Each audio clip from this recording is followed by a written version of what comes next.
Pouf pouf, je viens de voir un short sur Volkswagen qui a sorti un système anti-somnolence au volant. En gros, le truc va faire des bruits, enfin balancer une sorte d'alarme, puis il va secouer la voiture, puis il va mettre en conduite automatique la voiture sur le côté, en plus de signaler ta position et de déverrouiller les portes. 1. Tu augmentes la quantité de transport en commun longue distance. Le train, notamment si tu prends la voiture, c'est que tu es prêt à attendre quelques heures avant d'arriver à destination. Le train va 2 fois plus vite, 2 à 3 fois plus vite, dépendant si tu prends un TGV ou un corail, alors, remplaçant du corail ou autre. Bref, 2 à 3 fois plus vite que ta voiture sur une autoroute. Donc le train, moins polluant, tout ça. Voilà. Tu augmentes la quantité de transport en commun longue distance, tu réduis le prix des transports en commun longue distance, tu interdis les voitures sur des longs trajets.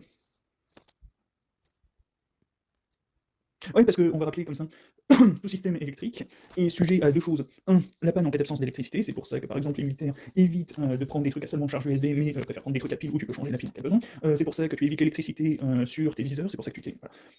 Aussi peu d'électricité que possible, parce que voilà, ça tombe en panne extrêmement facilement, et deux, en cas de guerre, une IEM, et c'est fini quasiment définitivement. Bref, pas d'électricité, et alors, c'est sujet à la panne d'électricité, et deux, c'est sujet au hackage. Piratage en français, bref, ça peut se faire hack, et ça se fait hack extrêmement facilement. Alors, il me semble que ça a peut-être été corrigé, mais il y a énormément de modèles de voitures où tu as juste à retirer le phare, un des phares à l'avant, pour accéder au système et contrôler la totalité de la voiture. Et le truc en l'occurrence là, il ouvre, et alors un, il arrête, et deux, il ouvre automatiquement la voiture. Le potentiel d'absence de sécurité du machin est inouï. Genre, imagine la procédure se lance aléatoirement n'importe quand, imagine la procédure se lance mais sans prendre en compte l'état réel de la route. Genre, imagine le truc se lance, t'es dans un virage en montagne, le truc se lance sur la bordure extérieure, enfin sur la voie externe, la procédure se lance mais comme pour une autoroute. Bonjour le ravin, au revoir la vie.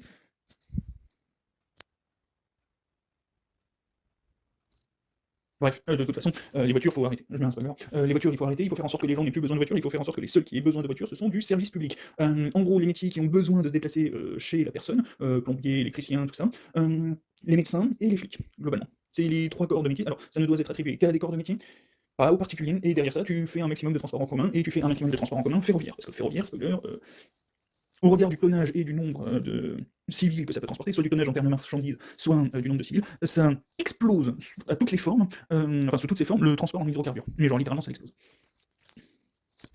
Donc du coup, voilà. T'arrêtes les bullshit jobs, comme ça les gens ils ont pas besoin de prendre leur voiture, tu fais en sorte que les gens habitent là où ils travaillent, ou pas très loin de là où ils travaillent, tu fais en sorte qu'ils aient un maximum de transport ferroviaire, donc le tram, métro, train. Alors le métro t'évite, ça fait des grands trous, ça transforme ton stage en gruyère, ça empêche, bref, voilà. Tram et ou train, genre nous en France tu remplaces toutes les nationales par des trams, et voilà. Je te dis comme ça, alors ça coûte quelques milliards à l'entrée, mais dans un siècle, on l'a encore. Notre système ferroviaire qu'on a actuellement, alors il commence un peu à décrépir, mais globalement ça fait un siècle qu'on l'a, et un petit peu plus techniquement, mais voilà. Bref. T'as juste à faire un siècle, tu maintiens 10 à 20% de rails en stock pour pouvoir renouveler régulièrement le truc. Chaque X années, on va dire tous les ans, tu remets à jour 1% du système, et tu tiens comme ça 100 ans, limite tu peux refondre tes rails pour pouvoir les ressortir un identique à neuf de l'autre côté, ça demande quasiment pas d'énergie. Littéralement, si t'as des forêts à peu près correctes, tu peux faire refondre ça au charbon, littéralement. Bref. Et tu peux faire fonctionner ça sur autant d'années que tu peux mettre d'électricité dedans. Et encore une fois, c'est suffisamment rentable pour que derrière ça, si tu as besoin de retourner à des locomotives thermiques, on a d'autres solutions que des trucs à base d'hydrocarbures, mais ça peut marcher. Bref. Et ce sera toujours mieux que la voiture. Bref, donc du coup, tu fais des normes sociales, tu fais en sorte que les gens n'aient pas besoin de sortir de chez eux, tu leur mets des trains ou des trams à portée pour faire la quasi-totalité de ce dont ils ont besoin. S'ils ont besoin d'un petit peu plus, tu leur mets des petites navettes pour les trucs un petit peu paumés, genre les petits villages qui sont trop loin de leur national, tu leur mets des petites navettes pour y aller, sinon tu leur donnes des vélos, potentiellement des vélos électriques, parce que, alors les batteries sur vélo électrique ça passe, ça peut se refaire assez facilement, ça peut s'entretenir assez facilement. Les batteries sur voiture c'est complètement dégueulasse, donc bon, voilà. Ah oui, et surtout les batteries sur vélo électrique, ça demande un niveau technologique énorme à entretenir. Et c'est l'équivalent d'un petit scooter en termes de capacité de transport, en gros de vitesse et de capacité de transport. C'est l'équivalent d'un petit scooter, donc bon, voilà. Comme ça ne demande pas un niveau technologique de chinois ou d'américain, tu fais ça, un vélo électrique, des trains, des petites navettes ou des petits bus pour faire les trucs un petit peu trop reculés où ça demanderait trop de temps de faire venir des trams, ta gueule. Bref. Et donc, du coup, voilà. Et ouais, les voitures auto, enfin les voitures automatiques, c'est un peu de la merde. Littéralement, c'est un peu de la merde. Si ça s'ouvre électriquement, n'importe qui peut ouvrir le truc. Littéralement, n'importe qui. Ouais, parce que je suis pas sûr que les mecs aient pensé à mettre des sécurités de niveau cryptographique sur leur machin. Alors, je sais que pour les anciens modèles, en tout cas, il n'y a pas de sécurité niveau cryptographique. Et bon, bah, voilà. Et encore une fois, une sécurité niveau cryptographique, suffit d'intercepter le truc une fois, et globalement, tu poses un émetteur à côté, tu captes le truc, tu captes le signal, tu reproduis le signal, et c'est bon. Bref. Et encore une fois, reprends l'exemple de ton voyage en montagne, où tu te retrouves à te déplacer de deux voies, mais deux voies dans le vide, parce que ton machin a décidé que... bon. Encore une fois, si tu veux lutter contre la somnolence en voiture, tu fais en sorte que les gens n'aient pas besoin de rouler pendant plus de 2 heures en voiture.